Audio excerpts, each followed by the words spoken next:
ಕಿಶೋರಿಯರೇ, ನಾನು ಅಪರ್ಣ. ಹೇಗಿದ್ದೀರಿ? ಜ್ಞಾಪಕ ಇದ್ದೀನಿ ತಾನೇ? ಕಿಶೋರಿ ಕ್ಲಬ್ ಕಿಶೋರಿಯರಿಗೆ ಅಂತಾನೆ ನನ್ನ ವಾಯ್ಸ್ ನನ್ನ ಚಾಯ್ಸ್ ಪ್ರೋಗ್ರಾಮ್ ಇರೋದು. ಇದನ್ನ ಕೇಳೋದಕ್ಕೆ ರೆಡಿನಾ?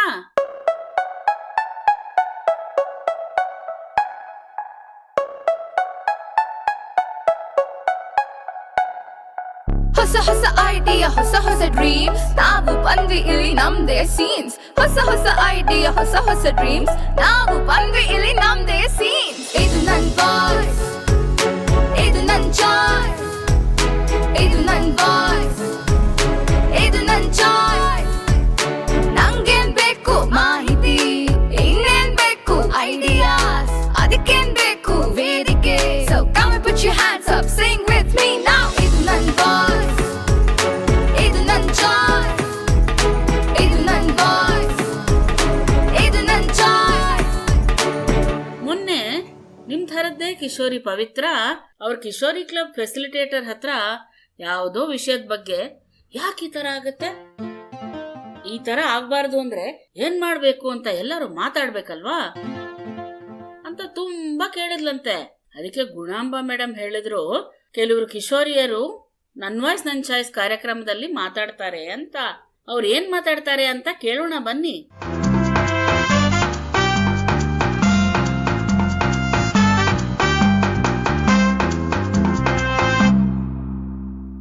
ದೀಪಿಕಾ, ನಾಗಮಂಗ್ಲ.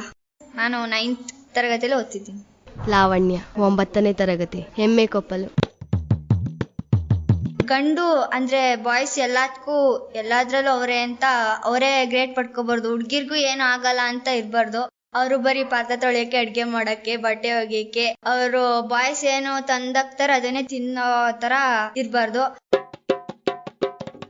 ಸಮಾನತೆ ಅಂದ್ರೆ ಈಗ ಗಂಡ್ಮಕ್ಳು ಮನೇಲಿ ಇರ್ತಾರೆ, ಅವ್ರನ್ನ ಓದಿಸ್ಬೇಕು, ಅವ್ರು ನಮ್ಗೆ ದುಡ್ದೇ ಆಗ್ತಾರೆ. ಅದೇ ಹೆಣ್ಮಕ್ಳಾದ್ರೆ ಬೇರೆಯವ್ರ ಮನೆಗ್ ಮದ್ವೆಯಾಗಿ ಹೋಗ್ತಾರೆ, ಅವ್ರನ್ನೇನಕ್ ಓದಿಸ್ಬೇಕು ಅಂತ ಪಡ್ಬಾರ್ದು. ನಾವು ದೊಡ್ಡವ್ರಾದ್ಮೇಲೆ ನಮ್ನು ಓದಿಸ್ರೆ ನಾವು ಅವ್ರ ತರನೇ ಕೆಲಸ ತಗೊಂಡು ನಾವು ಅವ್ರಿಗೆ ದುಡ್ದಾಕ್ತಿವಿ. ಅದಕ್ಕೆ ಹೆಣ್ಣು ಗಂಡು ಅಂತ ಭೇದ ಭಾವ ಮಾಡ್ಬಾರ್ದು, ಎಲ್ಲಾರ್ನು ಒಂದೇ ರೀತಿ ನೋಡ್ಬೇಕು.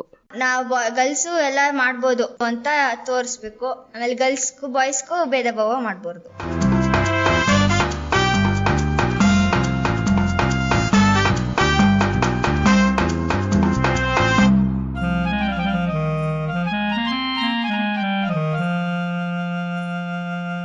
ಕೊಟ್ಟ ಹೆಣ್ಣು ಕುಲಕ್ ಹೊರಗೆ, ಇದು ಹಳೇ ಗಾದೆ. ಕೊಡಕ್ ಹೆಣ್ಣು ವಸ್ತು ಅಲ್ಲ, ಅವಳ ಕುಲ ಬದಲಾಗ್ಬೇಕಿಲ್ಲ, ಇದು ಹೊಸ ಗಾದೆ. ಗಂಡು ಕೂತ್ ಕೆಟ್ಟ, ಹೆಣ್ಣು ತಿರುಗ್ ಕೆಟ್ಲು, ಇದು ಹಳೇ ಗಾದೆ. ಗಂಡು ಕೂತ ಸಮಾಧಾನವಾಗಿ, ಹೆಣ್ಣು ಹೊರಗೋದ್ಲು ಮನೆ ಶಕ್ತಿಯಾಗಿ, ಇದು ಹೊಸ ಗಾದೆ.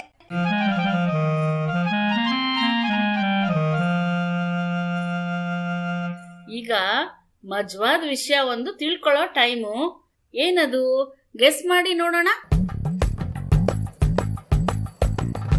ಒಂದು ವೇಳೆ ಯಾರೋ ಒಬ್ರು 35 kg ಇದ್ದಾರೆ ಅಂತ ಅನ್ಕೊಳ್ಳಿ. ಅವರು ಊಟಕ್ಕೆ ಕೂತಾಗ ಒಂದೇ ಸರ್ತಿಗೆ ಇನ್ನೊಂದು 35 kg ತಿಂದು 70 kg ಆದರೆ ಹೇಗಿರುತ್ತೆ? ಯಪ್ಪ, ಅಂಥ ಅವಸ್ಥೆ ಯಾರಿಗೂ ಬೇಡ ಅಂದ್ರ ಇದನ್ನ ಪ್ರತಿದಿನ ಮಾಡಿಕೊಂಡು ಮಿಸ್ ಆದರೆ ಕಣ್ಣಿಗೆ ಕಾಣಲ್ಲ ಅನ್ನೋ ಥರದ ಒಂದು ಪುಟ್ಟ ಪುಟಾಣಿ ಪಕ್ಷಿ ಇದೆ, ಗೊತ್ತಾ? ಈ ಪಕ್ಷಿ ಹೆಸರು ಹಮ್ಮಿಂಗ್ ಬರ್ಡ್ ಅಂತ. ಈ ಹಕ್ಕಿ ಅದೆಷ್ಟು ಫಾಸ್ಟಾಗಿ ತನ್ನ ರೆಕ್ಕೆ ಬಡಿಯುತ್ತೆ ಅಂದರೆ ಅದು ಗುನುಗೋ ಥರ ಅಥವಾ ಹಮ್ಮಿಂಗ್ ಥರ ಕೇಳುತ್ತಂತೆ ನೋಡಿ. ಒಂದಕ್ಕೆ ಡಬಲ್ ತಿನ್ನೋದಷ್ಟೇ ಅಲ್ಲ ಇದರ ಸ್ಪೆಷಾಲಿಟಿ. ಇದು ಹೂವಿನ ಮೇಲೆ ಕೂರ್ದೆಲೆ ವಾಲ್ಕೊಂಡೇ ಅದರ ಮಕರಂದ ಹೀರುತ್ತಂತೆ. ಈ ಪುಟಾಣಿ ಹಮ್ಮಿಂಗ್ ಬರ್ಡ್ ಹಕ್ಕಿಗೆ ಕುಪ್ಪಳಿಸೋದು, ನಡೆಯೋದು ಬರೋದೇ ಇಲ್ವಂತೆ. ಅದೆಲ್ಲ ಯಾಕೆ ಬಿಡಿ, ಹಾರ್ಕೊಂಡು ವಾಲ್ಕೊಂಡು ತನ್ನೆರಡರಷ್ಟು ತಿಂದು ಖುಷಿಯಾಗಿದೆಯಲ್ಲ, ಇನ್ನೇನು ಮತ್ತೆ ಅಂದ್ರ ಸುಖವಾಗಿರ್ಲಿ ಬಿಡಿ.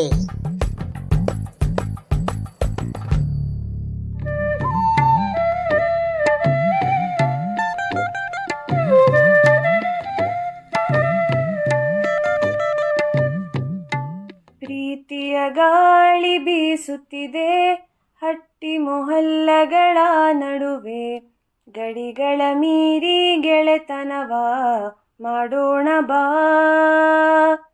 ನನ್ನ ಸಂಗಾತಿಯೇ, ಓ ನನ್ನ ಸಂಗಾತಿಯೇ ಸ್ಪರ್ಶ ಸ್ಪೃಶ್ಯತೆ ಬೇಲಿಗಳು ಜಾತಿ ಧರ್ಮದ ಗೋಡೆಗಳು ಎಲ್ಲವ ದಾಟಿ ಎತ್ತರಕ್ಕೆ ಹಾರೋಣ ಬಾ ನನ್ನ ಸಂಗಾತಿಯೇ ಓ ನನ್ನ ಸಂಗಾತಿಯೇ ಬದಲಾಗದಿದ್ದರೆ ನಾವಿಂದು ಜಗವ ಬದಲಾಯಿಸುವೆವೆಂದು ಬದಲಾವಣೆಯು ಶುರುವಾಗುವುದು ನಮ್ಮಿಂದಲೇ ನನ್ನ ಸಂಗಾತಿಯೇ ಓ ನನ್ನ ಸಂಗಾತಿಯೇ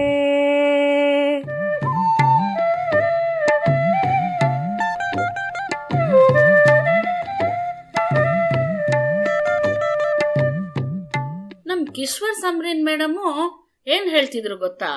ಕಿಶೋರಿ ಕ್ಲಬ್ನಲ್ಲಿ ಈ ಕಲಿಕಾ ಘಟಕ ಮಾಡಿದಾಗ ನಿಮ್ಮೆಲ್ಲಾರ ಕಣ್ಣು ಅರಳಿ ನಿಮ್ ಗಮನ ಎಲ್ಲ ಚಟುವಟಿಕೆ ಮಾಡೋದ್ರಲ್ಲಿ, ಪ್ರಶ್ನೆ ಕೇಳೋದ್ರಲ್ಲಿ ಇರುತ್ತೆ ಅಂತ. ಯಾವ ಕಲಿಕಾ ಘಟಕ, ಏನ್ ವಿಷಯ ಅಂತ ಗೊತ್ತಾದ್ರೆ ಚೆನ್ನಾಗಿತ್ತಪ್ಪ ಅಂದ್ರ ಹೌದಲ್ವಾ?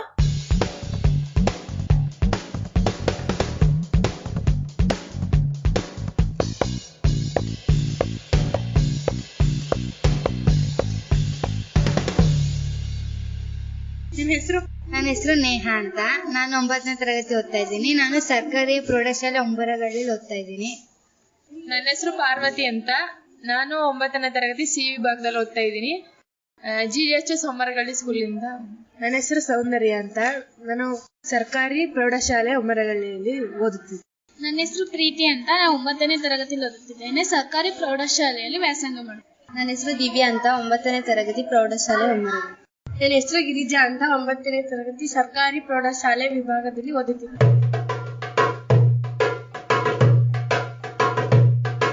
ಕಿಶೋರಿ ಕ್ಲಬ್ ಅಲ್ಲಿ ಯಾವ ತರಬೇತಿ ಆಗಿತ್ತು ಅಂತ ಹೇಳ್ತೀರಾ? ಪೋಷಕಾಂಶ ಮತ್ತೆ ಅನಿಮಿಯಾ ಬಗ್ಗೆ ಆಗಿದ್ದು. ಪುರುಷ ಪ್ರಧಾನತೆ ಅಂದ್ರೆ ಪುರುಷರಿಗೆ ಜಾಸ್ತಿ ಪ್ರಾಮುಖ್ಯತೆ ಕೊಡ್ತಾರೆ, ಹೆಣ್ಮಕ್ಳಿಗೆ ಏನೋ ಕೊಡಲ್ಲ. ಅದು ಯಾಕಂತ ಗೊತ್ತಿಲ್ಲ. ನಾವು ಹೆಣ್ಮಕ್ಳು ಯಾರಿಗೂ ಕಡಿಮೆ ಇಲ್ಲ. ಎಜುಕೇಶನ್ ಅಂತ ಬಂದ್ರೆ ಗಂಡ್ಮಕ್ಳನ್ನೇ ಮೀರಿಸ್ತೇವೆ. ಪ್ರತಿಯೊಂದು ಯಾವ್ದ್ರಲ್ಲೂ ಅಷ್ಟೇ ಹೆಣ್ಮಕ್ಳೇ ಇರೋದು, ಆದ್ರೆ ಎಲ್ಲಾ ಬರೀ ಪುರುಷರಿಗೆ ಪ್ರಾಮುಖ್ಯತೆ ಕೊಡ್ತಾರೆ. ಪುರುಷ ಪ್ರಧಾನತೆ ಅಂದ್ರೆ ಏನು? ಅವ್ರಿಗೆ ಜಾಸ್ತಿ ಪ್ರಾಮುಖ್ಯತೆ ಕೊಡೋದು, ಹೆಣ್ಮಕ್ಳನ್ನ ಕೀಳಾಗಿ ನೋಡೋದು, ಮತ್ತೆ ಗಂಡ್ಮಕ್ಳೇ ಹೆಚ್ಚು. ಅಪ್ಪ ಅಮ್ಮನ್ಗೆ ಮಗು ಬೇಕು ಅಂತಂದ್ರೆ ನನ್ಗೆ ಗಂಡ್ ಮಗುನೇ ಬೇಕು, ಹೆಣ್ಮಗು ಬೇಡ ಅಂತ ಅದು ಹುಟ್ಟಿದಾಗ ಅದನ್ನ ಸಾಯಿಸೋದು ಆ ತರ ಎಲ್ಲ ಮಾಡ್ತಾರೆ. ಸಮಾಜದಲ್ಲಿ ಪುರುಷರಿಗೆ ಹೆಚ್ಚು ಆದ್ಯತೆ ಕೊಡೋದು, ಹುಡುಗಿರ ಕೀಳಾಗಿ ನೋಡೋದು, ಆಮೇಲೆ ಮನೆಯಲ್ಲೆಲ್ಲ ಅವರು ಆಚೆ ಹೋಗ್ಬೇಕು, ಹುಡುಗಿರ್ ಮನೇಲೇ ಇರ್ಬೇಕು ಅಂತ ಮೇಲು ಕೀಳು ಮಾಡೋದು, ಅದನ್ನ ಪುರುಷ ಪ್ರಧಾನ. ಮತ್ತೆ ಗಂಡ್ಮಕ್ಳು ಮಾತ್ರ ಎಲ್ಲ ಹೊರಗಡೆ ಹೋಗಿ ಆಟ ಆಡ್ಕೊಂಡು ಎಲ್ಲ ಬರ್ಬೋದು, ಹೆಣ್ಮಕ್ಳು ಮಾತ್ರ ಮನೆಯಲ್ಲಿ ಕುತ್ಕೊಂಡು ಏನ್ ಮಾಡೋದು, ಅಡ್ಗೆ ಮಾತ್ರ ಹೆಣ್ಮಕ್ಳಿಗೆ ಅಡ್ಗೆ ಮಾಡೋದು, ಕೆಲಸ ಮಾಡೋದು ಮಾತ್ರ ಹೇಳ್ತಾರೆ. ಹುಡುಗರು ಮಾತ್ರ ಅವ್ರೇನು ಮಾಡಕ್ಕಾಗಲ್ಲ, ಅವ್ರು ಹುಡುಗರು ಅಲ್ವಾ, ಹೊರ್ಗಡೆ ಹೋಗ್ತಾರೆ, ಏನೋ ಎಲ್ಲ ಮಾಡ್ತಾರೆ ಅಂತ ಅದಕ್ಕೆ ಹುಡುಗರೇ ಮೇಲೆ ಬರ್ಬೇಕು ಅಂತ ಅದಕ್ಕೆ ಪುರುಷರ ಪ್ರಧಾನ.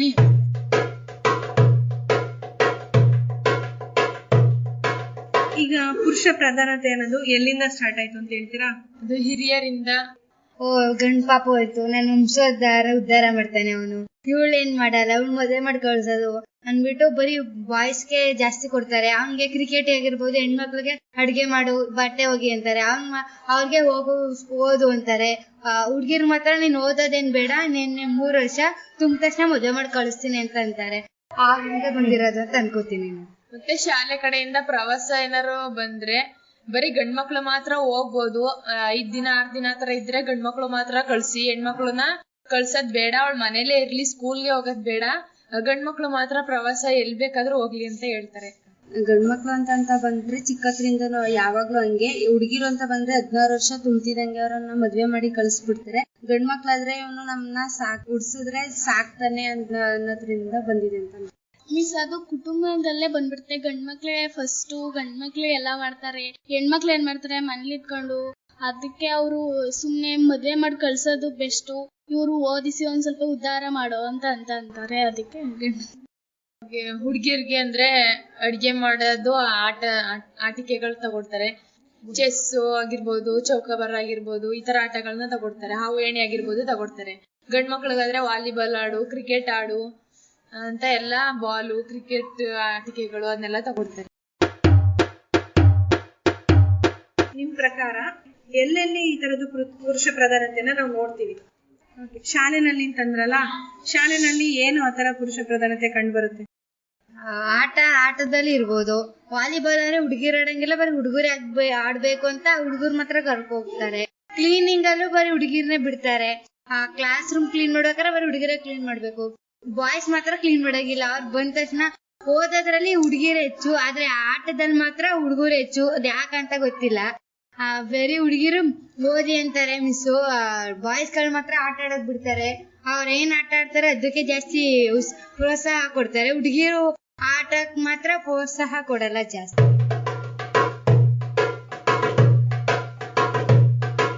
ಸೊ ನಿಮ್ ಪ್ರಕಾರ ಶಾಲೆನಲ್ಲಿ ಏನ್ ಬದಲಾವಣೆ ಆಗ್ಬೇಕು?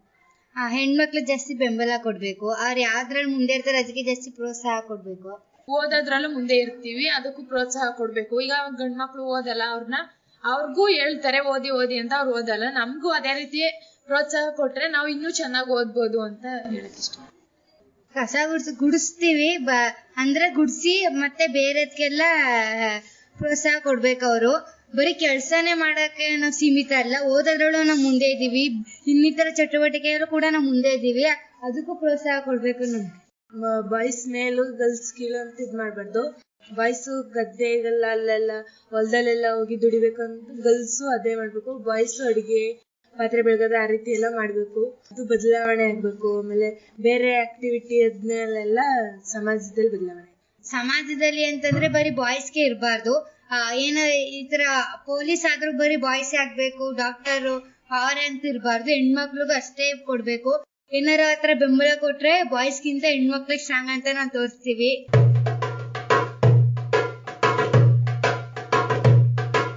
ಸೊ ಇದೆಲ್ಲ ಹಿಂಗೆಲ್ಲ ನೀವ್ ಅನ್ಕೊಂಡಿದ್ ತರ ಎಲ್ಲ ಬದಲಾವಣೆ ಆದ್ರೆ ಹೆಂಗಿರ್ಬೋದು ಸಮಾಜ?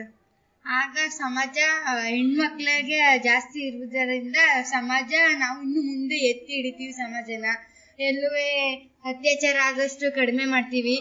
ಈಗ ಎಷ್ಟು ಸಮಾಜ ಎಷ್ಟು ಕೆಟ್ಟೋಗಿದೆ, ಅದಕ್ಕಿಂತ ತುಂಬಾ ಒಳ್ಳೆ ಸಮಾಜವಾಗಿ ನಾವು ಬದಲಾವಣೆ ಮಾಡ್ತೀವಿ ಮಿಸ್. ಅವ್ರಿಗೆ ಇವಾಗ ಗಂಡ್ಮಕ್ಳು ಅವ್ರಿಗೆ ಹೆಚ್ಚು ಪ್ರಾಧಾನ್ಯತೆ ಕೊಟ್ರು ಅತ್ಯಾಚಾರ ಮಾಡೋದು ಅದೆಲ್ಲ ಮಾಡ್ತಾರೆ. ಅದೇ ಪ್ರೋತ್ಸಾಹ ನಮಗ್ ಕೊಟ್ರೆ ನಾವು ಇನ್ನೂ ಮುಂದೆ ತಗೋಗಿ ಅದನ್ನೆಲ್ಲ ನಿಲ್ಸಿ, ಇನ್ನು ಕೆಟ್ಟ ಚಟುವಟಿಕೆಗಳನ್ನೆಲ್ಲ ನಿಲ್ಸಿ ಒಳ್ಳೆ ಚಟುವಟಿಕೆಗಳನ್ನ ಮಾಡಿ ಸಮಾಜನ ಮುಂದೆ ತರದಂಗ್ ಮಾಡಿ.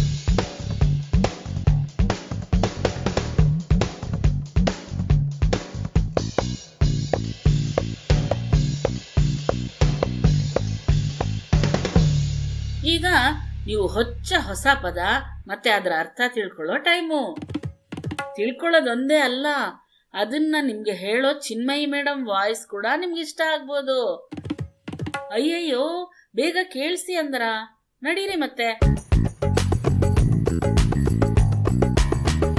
ಅಪ್ಪನ ಜೇಬು ಝಣ ಝಣ, ಅಮ್ಮನ ಓಲೆ ಥಳ ಥಳ, ಅಕ್ಕನ ಹಾಡು ಗುನುಗುನು.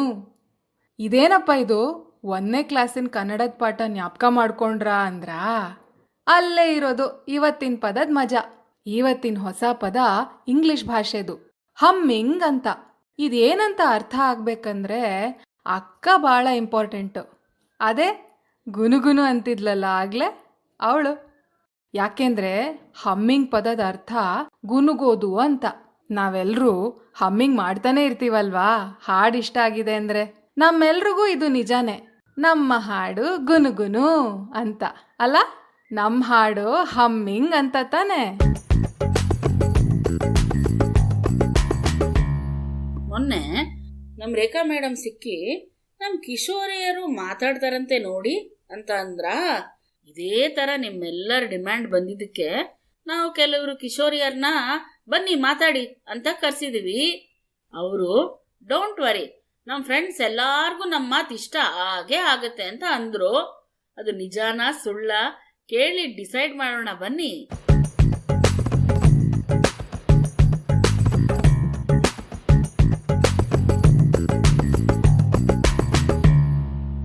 ನಿಮ್ಮ ಪರಿಚಯ ಮಾಡ್ಕೋತೀರಾ? ನನ್ನ ಹೆಸರು ಭಾಗ್ಯಲಕ್ಷ್ಮಿ ಅಂತ, ನಾನು 9ನೇ ತರಗತಿ GHS ದೊಡ್ಡೇಜೂರು. ನನ್ನ ಹೆಸರು ಬಿಂದು, 9ನೇ ತರಗತಿ GHS ದೊಡ್ಡೇಜೂರು ನಮ್ಮ ಸ್ಕೂಲ್ ಹೆಸರು. ನನ್ನ ಹೆಸರು ಹರ್ಷಿತಾ, ನಾನು 9th ಸ್ಟ್ಯಾಂಡರ್ಡ್. ನಮ್ಮ ಶಾಲೆ ಹೆಸರು GHS ದೊಡ್ಡೈಜ್ರು. ನನ್ನ ಹೆಸರು ತ್ರಿವೇಣಿ ಅಂತ, ನಾನು 9th ಸ್ಟ್ಯಾಂಡರ್ಡಲ್ಲಿ ಓದ್ತಿದ್ದೀನಿ. ನಮ್ಮ ಶಾಲೆ ಹೆಸರು GHS ದೊಡ್ಡೇಜರು. ನೀನು ನಿಂದೇ ವಯಸ್ಸಿನ ಹುಡುಗ ಆಗಿದ್ರೆ ಹೇಗಿರ್ತಿತ್ತು? ಚೆನ್ನಾಗಿರ್ತಿತ್ತು. ಲೈಫ್ ಚೆನ್ನಾಗಿರ್ತಿತ್ತು, ತುಂಬಾ ಚೆನ್ನಾಗಿರ್ತಿತ್ತು ಲೈಫ್. ಅಪ್ಪ ಅಮ್ಮ ತುಂಬಾ ಚೆನ್ನಾಗಿ ನೋಡ್ಕೊಳ್ಳೋರು. ಚೆನ್ನಾಗಿರ್ತಿತ್ತು. ಮತ್ತೆ ಹೆಣ್ಮಕ್ಳ ಬಗ್ಗೆ ಕೆಟ್ಟದಾಗಿ ಯೋಚನೆ ಮಾಡ್ತಿರ್ಲಿಲ್ಲ. ಫ್ರೆಂಡ್ಸ್ ಜೊತೆ ಎಲ್ಲ ಸುತ್ತಾಡಕ್ ಹೋಗ್ತಾರೆ, ಆದ್ರೆ ಹೆಣ್ಮಕ್ಳು ಹೋಗಕ್ ಬಿಡಲ್ಲ ಮನೇಲಿ. 10 ಗಂಟೆಗೆ ಹುಡುಗರು ಬಂದ್ರು ಏನು ಮಾಡಲ್ಲ, ಇಷ್ಟೊತ್ತಲ್ಲಿ ಬಂದ್ರು ಕೇಳಲ್ಲ. ಅವ್ರಾದ್ರೆ ಅವ್ರಿಗೆ ಏನೇ ಕೆಲಸ ಮಾಡದೇ ಇದ್ರು ಏನು ಮಾಡೋದಿಲ್ಲ. ಅವ್ರಿಗೆ ಹೆಂಗ್ ನಾಯಿ ಸುತ್ತಂಗ್ ಸುತ್ತಿದ್ರು ಏನು ಮಾಡೋದಿಲ್ಲ. ಅವ್ರ ಮನೇಲಿ ಏನು ಕೆಲಸ ಮಾಡೋದಿಲ್ಲ, ಅವ್ರಿಗೆ ಇಷ್ಟ ಬಂದಾಗ ಇರ್ತಾರೆ. ಅವ್ರ ಲೈಫು ಹೇಗಿರ್ಬೇಕು ಅಂತ ಯೋಚನೆ ಮಾಡ್ಕೊಂಡು ಅವ್ರ ಲೈಫ್ ತುಂಬಾ ಚೆನ್ನಾಗಿರ್ತವೆ. ಅವ್ರಿಗೆ ತುಂಬಾ ಫ್ರೀಡಮ್ ಇರುತ್ತೆ. ಮತ್ತೆ ಅಪ್ಪ ಅಮ್ಮ ಅವ್ರನ್ನ ಜಾಸ್ತಿ ಕೇರ್ ಮಾಡಕ್ ಹೋಗಲ್ಲ. ಮತ್ತೆ ಅವ್ರಿಗೆ ರಾತ್ರಿ ಆಗಿದ್ರು ಬಂದ್ರು ಅಪ್ಪ ಅಮ್ಮ ಏನು ಮಾಡಲ್ಲ. ನಿಮ್ಗೂ ನಿಮ್ ವಯಸ್ಸಿನ ಹುಡುಗಂಗೂ ಇರೋ ವ್ಯತ್ಯಾಸ ಏನು? ಏನು ಮಾಡಲ್ಲ. ಮನೆ ಕೆಲಸ ಆದ್ರೆ ದನ ಕಟ್ಟಕೋದು, ಹೊಲ್ತಕ್ ಹೋಗಿ ಕೆಲಸ ಮಾಡೋದು. ಮನೆ ಕೆಲಸ ಇದ್ರೆ ಏನಾರ ದನ ಕಸ ಏನಾರ ಹಾಕೋದು, ಹೊಲ್ದ ಕೆಲಸ ಮಾಡೋದು. ನಮ್ಮ ಮನೇಲಂತೂ ಯಾರು ಏನು ಕೆಲಸ ಮಾಡೋದೇ ಇಲ್ಲ. ಅವ್ರ ಜೊತೆ ಫ್ರೆಂಡ್ಸ್ ಜೊತೆ ಸುತ್ತಾಡಕ್ ಕೊಡ್ತಾರಲ್ಲ ಮನೇಲಿ, ಅದ್ ರೀತಿ ನಮಗೂ ಬಿಡ್ಬೇಕು. ಅವರು ಎಷ್ಟೊತ್ತಿಗೆ ಬಂದ್ರು ಕೇಳಲ್ವಲ್ಲ, ಹಂಗೆ ನಮ್ಮನ್ನು ಕೇಳಬಾರ್ದು. ನಮಗ್ ಕೆಲಸ ಕೊಟ್ರೆ ಅವ್ರಿಗೂ ಕೆಲಸ ಕೊಡ್ಬೇಕು. ನಮ್ಮನ್ನ ಸುತ್ತಕ್ ಬಿಟ್ರೆ ನಾವು ಅವ್ರ ಜೊತೆ ಸುತ್ತಕ್ ಹೋದ್ರೆ ಅವ್ರು ನಮ್ಮನ್ನ ಜೊತೆಗೆ ಬಿಡ್ಬೇಕು. ಬೇರೆಯವ್ರ ಜೊತೆ ಫ್ರೆಂಡ್ಸ್ ಜೊತೆ ಸುತ್ತಕ್ಕೆ. ಹುಡುಗರ್ಗೆ ತುಂಬಾ ಫ್ರೀಡಮ್ ಇರುತ್ತೆ, ಹಂಗೆ ಹುಡುಗಿರ್ಗೂ ಕೊಡ್ಬೇಕು. ಹುಡುಗರ ಕೈಲ ಆಗುತ್ತೆ ಅನ್ನೋ ಕೆಲ್ಸನ ಹುಡುಗಿರ್ ಕೈಲ ಆಗುತ್ತೆ ಅನ್ನೋದನ್ನು ಆಗುತ್ತೆ, ಅದನ್ನ ಮಾಡಕ್ ಬಿಡ್ಬೇಕು. ಅಪ್ಪ ಅಮ್ಮ ಅವ್ರಿಗೆಷ್ಟು ಪ್ರೀತಿ ವಾತ್ಸಲ್ಯ ಎಲ್ಲ ಕೊಟ್ಟು ಓದಿಸ್ತೀನಿ, ನನ್ ಮಗನ್ನ ಆ ತರ ಕೆಲಸ ಮಾಡಿಸ್ತೀನಿ, ಈ ತರ ಕೆಲಸ ಮಾಡಿಸ್ತೀನಿ ಅಂತ ಮಗನ್ಗೆ ಬೆಂಬಲ ಕೊಡ್ತಾರೆ, ಮತ್ತೆ ಸಲಹೆ ಕೊಡ್ತಾರೆ. ಹಾಗೇನೆ ಹೆಣ್ಮಕ್ಳಿಗೂ ಕೊಡ್ಬೇಕಂತ ಇಷ್ಟಪಡ್ತಾರೆ. ಅಪ್ಪ ಅಮ್ಮಂಗೆ ಹೇಳ್ಬೇಕು, ತಿಳಿಸ್ಬೇಕು ಹಿಂಗಂತ. ಇಬ್ರು ಸಮಾನತೆಯಿಂದ ನೋಡ್ಬೇಕಂತ ಹೇಳ್ಬೇಕು. ಒಂದ್ ವೇಳೆ ಇದನ್ನೆಲ್ಲ ಸರಿಪಡಿಸ್ಬೇಕಂದ್ರೆ ನಿಮ್ ವಯಸ್ಸಿನ ಹುಡುಗರು ಏನ್ ಮಾಡಿದ್ರೆ ಚೆನ್ನಾಗಿರತ್ತೆ? ಅವರು ಹೆಣ್ಮಕ್ಳು ಕೆಲಸ ಮಾಡೋದನ್ನ ಅವರು ಮಾಡ್ಬೇಕು. ಮತ್ತೆ ಹೆಣ್ಮಕ್ಳನ್ನ ಅಪ್ಪ ಅಮ್ಮನ್ಗೆ ಹೇಳ್ಬೇಕು, ಇವಳುನು ಓದ್ತಾಳೆ, ಇವಳುನು ಓದ್ಸಪ್ಪ, ಇವಳುನು ನಂತರನೇ ಕೆಲಸ ತಗೋಬಹುದು, ಇವ್ರನ್ನು ಓದಿಸಿದ್ರೆ ನಿನ್ನೂ ಅವಳು ಸಾಕ್ತಾಳೆ ಅನ್ನೋದನ್ ಬಗ್ಗೆನೂ ಗಂಡ್ ಮಕ್ಳು ಅಪ್ಪ ಅಮ್ಮನ್ಗೆ ಹೇಳ್ಬೇಕು. ಅವಳನ್ನ ಚೆನ್ನಾಗಿ ಓದಿಸ್ಬೇಕು. ನಾನು ಓದಿದ್ರು ಪರವಾಗಿಲ್ಲ, ಅವಳನ್ನ ಚೆನ್ನಾಗಿ ಓದಿಸಿ ಅವಳನ್ನ ಒಂದು ದೊಡ್ಡ ಮಟ್ಟದಲ್ಲಿ ಇರಿಸ್ಬೇಕು.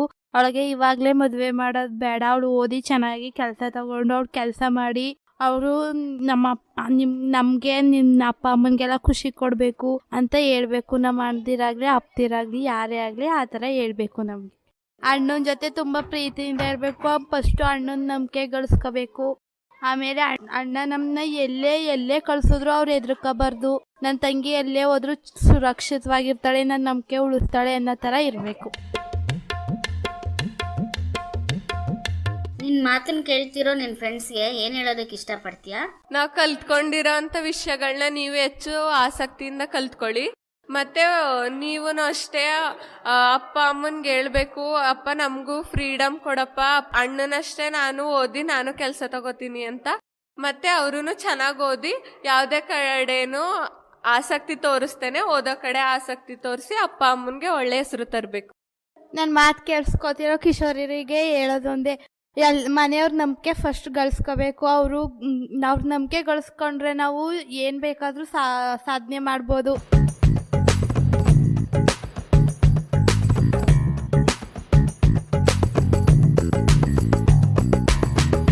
ನೋಡ್ತಾ ನೋಡ್ತಾ ಕೇಳ್ತಾ ಕೇಳ್ತಾ ಈ ಸಲದ ನನ್ನ ವಾಯ್ಸ್ ನನ್ನ ಚಾಯ್ಸ್ ಎಪಿಸೋಡ್ ಆಗೇ ಹೋಯ್ತಲ್ಲಪ್ಪ. ನೀವು ಎಕ್ಸಾಮ್ ಮುಗಿಸಿ ರಜಾ ಮುಗಿಸಿ ಬನ್ನಿ, ಆಮೇಲೆ ಮುಂದಿನ ಎಪಿಸೋಡ್ ಮಾಡೋಣ. ಏನಂತೀರಾ? ನಾನ್ ಬರ್ಲಾ? ಬಾಯ್ ಬಾಯ್. ಬಂದೆ ಬಂದೆ ಬಂದೆ ಬಂದೆ ಹೇ ಬಾರೆ ಬಾರೆ ಬಾರೆ ನಾವ್ ಕಿಶೋರಿ ಇಲ್ಲಿ ನಮ್ದೆ